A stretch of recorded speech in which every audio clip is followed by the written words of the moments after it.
গতকালকের এই অনাকাঙ্ক্ষিত ঘটনার সূত্রপাত হয় বৈষম্য বিরোধী ছাত্র আন্দোলনের ব্যানারে একটি মিছিল থেকে কতিপয় ছাত্রদল সমর্থকের উপর অতর্কিত হামলার মাধ্যমে, যা ভিডিও ফুটেজে স্পষ্ট প্রমাণ হয়েছে।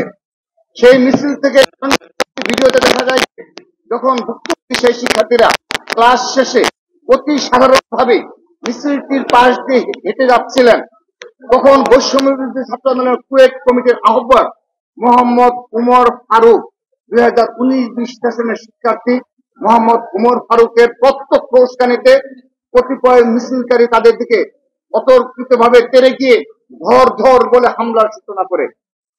ভুক্তভোগীদের বয়ান অনুযায়ী তাদেরকে ধাওয়া দিয়ে ও মারধর করে কুয়েট গেটের বাইরে নিয়ে যাওয়া হয় এবং গেটের কাছে একটি দোকানে আশ্রয় নিলে সেই দোকানদারকে হেনস্থা করা হয়, যার জবাবে সেই দোকান মালিকের পরিচিত কিছু স্থানীয় লোকজন সশস্ত্র হামলা চালায় সেই মিছিলকারীদের উপর।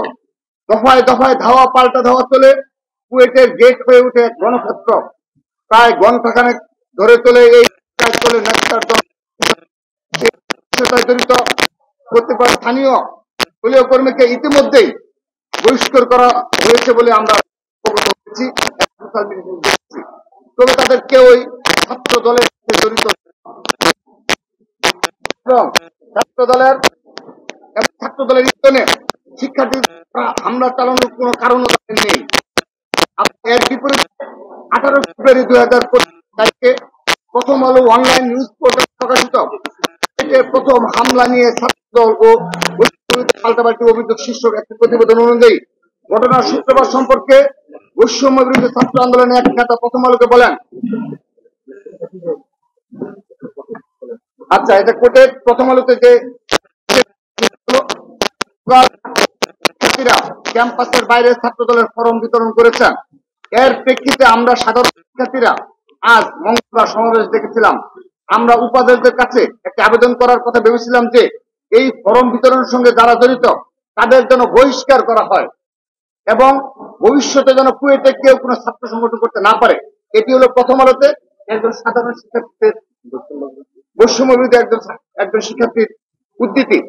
কিন্তু পরবর্তীতে জানা যায় যে বাংলাদেশ জাতীয়তাবাদী ছাত্র দলের পক্ষ থেকে উক্ত সদস্য ফরম পূরণ কার্যক্রম অংশগ্রহণ শুরু না হলেও বাংলাদেশি জাতীয়তাবাদী শিক্ষার্থী হিসেবে পরিচিত বলে তারা সহ আরো কিছু শিক্ষার্থীকে হেনস্থ করার উদ্দেশ্যে চিহ্নিত তালিকাভুক্ত করে সাধারণ শিক্ষার্থী ব্যানারের আড়ালে লুকানো বৈষম্য বিরোধী ছাত্র আন্দোলন ও আন্ডারগ্রাউন্ড রাজনীতির ধারক বাহক ইসলামী ছাত্র শিবিরের গুপ্ত কর্মীরা এবং ক্যাম্পাসে রয়ে যাওয়া ফ্যাসিবাদী নিষিদ্ধ সংগঠন ছাত্রলীগের কর্মীরা বাংলাদেশ জাতীয়তাবাদী ছাত্র দল কুয়েট ক্যাম্পাসে আনুষ্ঠানিকভাবে কোনো রাজনৈতিক অনুষ্ঠান আয়োজন না করলেও এসব গুপ্ত ষড়যন্ত্রকারীদের ইন্ধনে সাধারণ শিক্ষার্থী পরিচয়ে উক্ত মক মিছিলটি শুরু করার আগে ক্যাম্পাসে ছাত্র দলের রাজনীতি নিষিদ্ধ করার চেয়ে ক্যাম্পাসে বিশাল ব্যানার টানানো হয় এবং মিছিল থেকে বিনা উস্কানিতে ছাত্র দলের সমর্থকদের উপর হামলা চালানো হয়।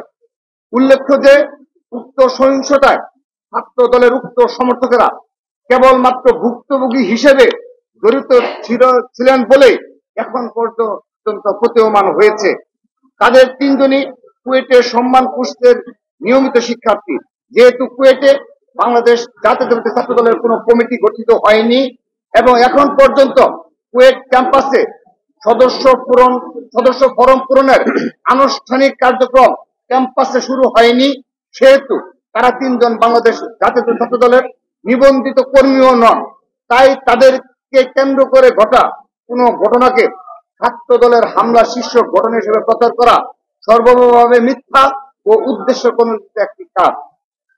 আর এসব উস্কানিমূলক বেআইনি কার্যক্রমের সাথে যুক্ত প্রায় সকলেই বিগত 28 ডিসেম্বর 2024 তারিখে ঘোষিত বৈষম্য বিরোধী ছাত্র আন্দোলনের কমিটির নেতা এবং সেই কমিটির আহ্বায়ক মোহাম্মদ উমর ফারুকি ছাত্র দলের সেই তিনজন সমর্থককে ধর ধর বলে প্রথমে তেড়ে যান এবং সবাইকে মারধরে একত্রিত করেন। কুয়েট ক্যাম্পাসে বিগত 11 আগস্ট 2024 থেকে প্রশাসনিকভাবে রাজনৈতিক কর্মকাণ্ড নিষিদ্ধ থাকলেও বৈষম্য বিরোধী ছাত্র আন্দোলনের কমিটি ঘোষণার পাশাপাশি বিভিন্ন রাজনৈতিক কার্যক্রম তারা পরিচালনা করে আসছে, যার বিরুদ্ধে কুয়েট প্রশাসনের পক্ষ থেকে কোনো পদক্ষেপ গ্রহণ করা হয়নি। সাধারণ শিক্ষার্থী ব্যানারে কোনো মবও তৈরি হয়নি।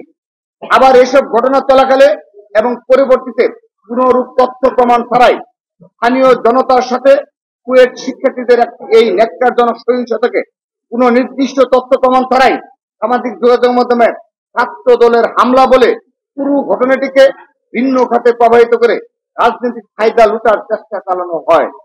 কিন্তু সময়ের সাথে সাথে যত বেশি তথ্য উন্মোচিত হচ্ছে তত আমরা দেখতে পাচ্ছি যে ন্যাক্কারজনক এই ঘটনাটির প্রকৃত সত্য রূপ যেভাবে উপস্থাপন করা হয়েছে তা হতে সম্পূর্ণরূপে ভিন্ন।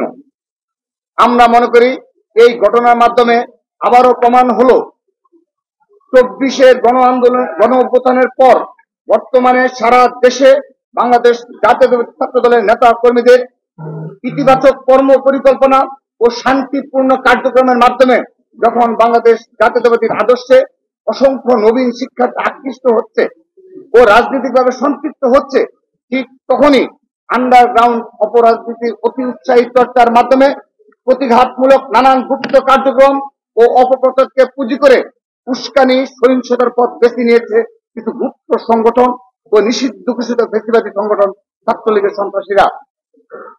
নিষিদ্ধ ঘোষিত ফেসিবাদী সংগঠন ছাত্রলীগ যেমন অতীতে সাধারণ শিক্ষার্থীদের নাম ভাঙিয়ে নিজেদের অপকর্মের সাফাই দিত, ঠিক সেভাবেই 5 আগস্ট পরবর্তী সময়ে গুপ্ত সংগঠন শিবির সাধারণ শিক্ষার্থীদের নামকে কলুষিত করছে এবং এই নাম ব্যবহারের মাধ্যমে ক্যাম্পাস সমূহে ভিন্ন রূপে অগণতান্ত্রিক ফেসিবাদী কর্তৃত্ববাদ পুনঃপ্রতিষ্ঠা করার অপচেষ্টায় লিপ্ত রয়েছে।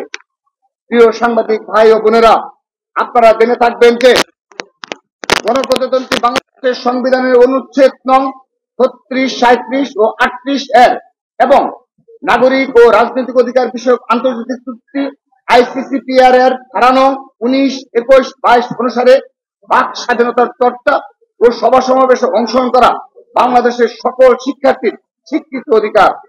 তা সত্ত্বেও শিক্ষার্থীদের রাজনৈতিক সচেতনতার কারণে বর্তমান ফেসিবাদ ও দখলদারিত্বের চর্চা যখন অসম্ভব, তখন সেই ফেসিবাদ ও দখলদারিত্বের সংস্কৃতির ধারক বাহক গুপ্ত নিষিদ্ধ সংগঠন শিবির ও ছাত্রলীগ সম্পূর্ণ সাধারণ শিক্ষার্থীদের ভেদ করে গণতান্ত্রিক ছাত্র রাজনীতি নিষিদ্ধ করার দাবিতে ক্যাম্পাস অঘোষিত নিষিদ্ধ দখলদারি জারি রাখার জন্য উঠে পড়ে লেগেছে। আমরা বাংলাদেশ জাতীয় ছাত্র দল দেশব্যাপী সকল ক্যাম্পাসে আমাদের সুস্থ, সুন্দর ও শিক্ষার্থী বান্ধব কার্যক্রমকে সাফল্যমণ্ডিত করে তোলার মাধ্যমে গণতান্ত্রিক সাংগঠনিক রাজনৈতিক সৌন্দর্য শিক্ষার্থীর সামনে তুলে ধরে এসব হীন ষড়যন্ত্রকে মোকাবেলা করব বলে দৃঢ়ভাবে বিশ্বাস করি এবং একই সাথে শিক্ষা ঐক্য প্রগতির ঝান্ডাবাহী সংগঠন হিসেবে এবং শহীদ রাষ্ট্রপতি জিয়াউর রহমান বীরুত্তম প্রবর্তিত বহুদলীয় গণতান্ত্রিক রাজনৈতিক ধারক বাহক হিসেবে যে কোনো রূপে দখলদারিত্ব ও ফেসিবাদ কায়েম করে শিক্ষার্থী তথা জনগণের রাজনৈতিক অধিকারকে খর্ব করার সকল অপচেষ্টাকে ব্যর্থ করে বাংলাদেশ জাতীয় ছাত্র সদা বদ্ধ পরিকর থাকবে। আমরা নিচ্ছি, আমরা অস্বীকার করছি না যে না সে একটি কর্মকাণ্ড করেছে, একটু ওয়ার্ড পর্যায়ে নেতা কিংবা আরো তৃণমূলের একটি নেতা, আমরা এটাকে এত বড় করে দেখি না। বিষয়টা সেরকম নয়। সেই বিষয়টি দেখবেন আপনারাই অনেক বড় করে মিডিয়াতে আসছে এবং সোশ্যাল মিডিয়া গ্রুপগুলোতে নিষিদ্ধ ঘোষিত কিংবা কেউ না কেউ এগুলোকে অনেক বড় করে দেখাচ্ছে। আমরা কিন্তু সেগুলোকে কি করছি না, আমরা কিন্তু সাথে ব্যবস্থা নিচ্ছি। আপনি যে প্রশ্নটি করলেন, দেখেন আমাদের লক্ষ লক্ষ নেতা কর্মী, আমরা সদস্য ফরম কতগুলো এই বিতরণ করেছি। এই আগামী 1 মাস পরে আনুষ্ঠানিকভাবে আপনাদের জানাবো ডাটা বেস তৈরি করে যে ছাত্র দলের এই লক্ষ নেতা কর্মী। এখন সেখানে একটা ছোট একটা ইউনিটে কিংবা কেউ যদি এই ধরনের কোন প্রকার কোন স্লোগান দিয়ে থাকে, আমরা তাকে তাৎক্ষণিকভাবে নিবৃত্ত করব এবং আগামীতেও যদি এই ধরনের কোন প্রকার কোন এই আমাদের যেটা আমাদের সাথে যায় না এবং নতুন চালু করছি, সেখানে এই ধরনের একেবারে লক্ষ লক্ষ নেতাকর্মীর মাঝে 1 কিংবা 2টা এক্সাম্পল আপনি দিতে পারছেন, আপনি উল্লেখ করেছেন। আমরা সেটাও পুরোপুরি উৎসাহিত করি এবং কখনো এই ধরনের স্লোগান, আমরা স্লোগান না, এই ধরনের কোনো মানসিকতা আমরা পোষণ করি। ধন্যবাদ।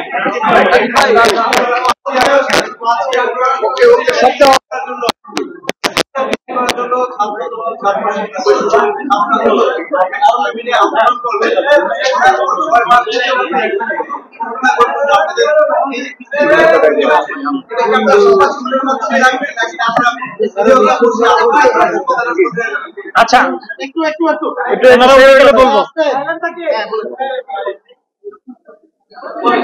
দেখুন, আমরা যেটি বলতে চাই সেটি হচ্ছে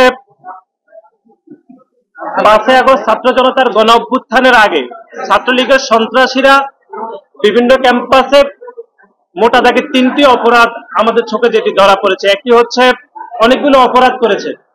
একটি হচ্ছে জোর করে মিছিলে নেওয়া, গেস্ট রুম নির্যাতন অথবা মতামত প্রকাশ করতে বাধা দেওয়া এবং অন্য ছাত্র সংগঠনের রাজনৈতিক কার্যক্রমকে বাধাগ্রস্ত করা। তো ছাত্র জনতার গণ অভ্যুত্থান পরবর্তী সময়ে আমরা দেখেছি 2টি সংস্কৃতি বিলুপ্ত ঘটেছে। একটি হচ্ছে গেস্ট রুম কালচার, জোর করে মিছিলে নেওয়া। কিন্তু 5ই আগস্ট ছাত্র জনতার গণ অভ্যুত্থানের পরে আমরা অন্য সংগঠনের রাজনীতি, প্রকাশ্যে গণতান্ত্রিক রাজনীতির বাধাগ্রস্ত করার সংস্কৃতি কিন্তু এখনো চলমান রয়েছে, যেটি গতকাল খুলনা প্রকৌশল এবং প্রযুক্তি বিশ্ববিদ্যালয়ে হয়েছে। কারণ আপনারা দেখেন, খুলনা প্রকৌশল এবং প্রযুক্তি বিশ্ববিদ্যালয়ে বৈষম্য বিরোধীর একটি কমিটি রয়েছে, যেই কমিটি জানুয়ারির 7 তারিখে প্রকাশিত হয়েছে। এবং ছাত্র শিবিরের এখানে একটি কমিটি আছে কি বা নাই সেটি সাধারণ শিক্ষার্থীরা জানে না। আমরা শিবিরকে স্পষ্টভাবে বলতে চাই, খুলনা প্রকৌশল বিশ্ববিদ্যালয়ে ছাত্র শিবিরের কমিটি না, এটি শিবিরকে নিশ্চিত করতে হবে, অথবা কমিটি থাকলে অবশ্যই ছাত্র শিবিরকে সেটি প্রকাশ্যে আনতে হবে। এবং গতকাল খুলনা প্রকৌশলী বিশ্ববিদ্যালয়ে যে ঘটনা ঘটেছে সেটিকে আমরা এভাবে বর্ণনা করছি যে বাংলাদেশে বড় বড় অগ্নিকাণ্ড যখন ঘটে আমরা দেখি সেটি ছোট ছোট শর্ট সার্কিট থেকে তৈরি হয়। এবং গতকাল খুলনা প্রকৌশলী বিশ্ববিদ্যালয়ে যে ঘটনা ঘটেছে সেটি যে শর্ট সার্কিট হয়েছে সেটি তৈরি করেছে খুলনা প্রকৌশলের বৈষম্য বিরোধী ছাত্র আন্দোলনের বিশৃঙ্খল মব। এবং এটির নেতৃত্ব দিয়েছেন খুলনা প্রকৌশল বিশ্ববিদ্যালয়ের বৈষম্য বিরোধী আন্দোলনের আহ্বায়ক ওমর ফারুক, এবং কেন্দ্রীয়ভাবে সেটি মনিটরিং করেছেন বৈষম্য বিরোধী ছাত্র আন্দোলনের কেন্দ্রীয় সমন্বয়ক বা আহ্বায়ক হাসনাত আব্দুল্লাহ। আমরা যেটি মনে করছি সেটি হচ্ছে জনাব হাসনাত আব্দুল্লাহ বিভিন্ন সভা সেমিনারে বাংলাদেশের মানুষকে বিভিন্ন জ্ঞান দিয়ে থাকেন, বিভিন্ন ওয়াজ নসিহত করে থাকেন। আমরা ওনার কাছে জানতে চাই যে প্রধান উপদেষ্টার সহিত রাজনৈতিক দলগুলোর যে মিটিং হয়েছে সেখানে হাসনাত আব্দুল্লাহ কোন প্রটোকলে গিয়েছেন এটা আমরা একটু জানতে চাই। এবং নাসিরউদ্দিন পাটোয়ারি রাজনৈতিক দলগুলোর কোন প্রটোকলে প্রধান উপদেষ্টার সাথে গিয়ে মিটিং করেছেন সেটিও আমরা জানতে চাই। সুতরাং বাংলাদেশের সংবিধানের 36তম অনুচ্ছেদ চলাফেরার স্বাধীনতা, 37তম অনুচ্ছেদের সমাবেশের স্বাধীনতা এবং 38তম অনুচ্ছেদের সংগঠনের স্বাধীনতা এবং 39তম অনুচ্ছেদের মত প্রকাশের যে স্বাধীনতা, সেখানে বাংলাদেশের প্রত্যেকটি ক্যাম্পাসে যে কোনো ছাত্র সংগঠন রাজনীতি করার প্রকাশ্যে গণতান্ত্রিক অধিকার আছে এবং বাংলাদেশ জাতীয়তাবাদী ছাত্র দলেরও সেই অধিকার রয়েছে। এবং আপনারা জানেন যে বাংলাদেশের সরকার একটি আন্তর্জাতিক আইনে লিপিবদ্ধ রয়েছে বা অন্তর্ভুক্ত রয়েছে, যেটাকে আমরা সংক্ষেপে বলছি ICCPR, অর্থাৎ international covenant on civil and political rights.